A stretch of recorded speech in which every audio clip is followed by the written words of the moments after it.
YouTube community. I'm gonna try to help you out on this one. Apologize for the wind, the background noise. 06 Mercedes-Benz E350. The fault that I got shown to this store, I'm gonna have to read it to you. 9005 communication fault with control module N265 electronic steering lock control module. Okay, so this customer brought this to me. There's a little bit better. Okay, there we go. There it is. Brought it to me.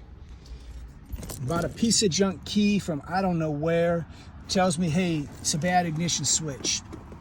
Yeah, I doubt it, but okay. So I start my diagnosis with the fault. So I know which direction I'm going. So this is just gonna be what y'all can look for because all of these different chassis kind of act differently. Whether you got his new program key, I'm gonna put it in. It ain't gonna do anything when it's a steering lock. You're not gonna get any sort of a visual indication. Here's the wrong key.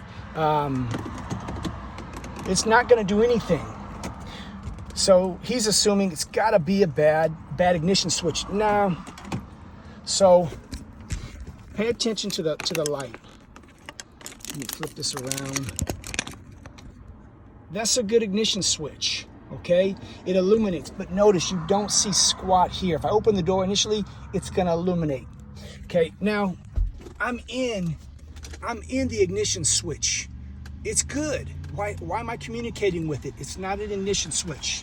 So what I had to do was break that steering lock up out of here. I got it out with the lock steering wheel. So let me just help y'all with what I did and what you may find something different that works, post it, share it. But this was like so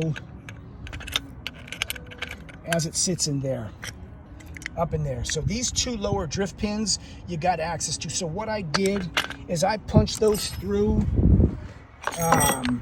with a small drift and a hammer. I pushed them all the way through. And then I took my little step drill bit and I punched it in right there. And then I came behind it with my drift big one and I pried that bitch out of there. Got all this to fall out of there. This pin, your steering lock pin, you can find it. I got it in here somewhere. There, yeah, right in front of me. Anyway, this pin sits in there. Orient myself right.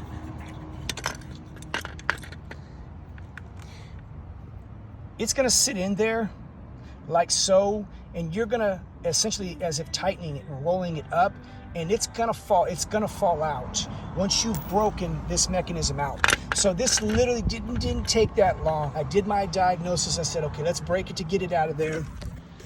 I got a free steering wheel, we're good. So I hope that helps somebody. The way that this is gonna communicate and not communicate, it's gonna set a fault. You can communicate with that ignition switch that's gonna show you a fault for this part. If you didn't have illumination with that little ring here like I have there, look for your powers and grounds, test your CAN circuit, make sure your CAN is awake and not down. But this is a pretty straightforward diagnosis, and I'm not mad about how much time I spent to get this out. It did not take that long.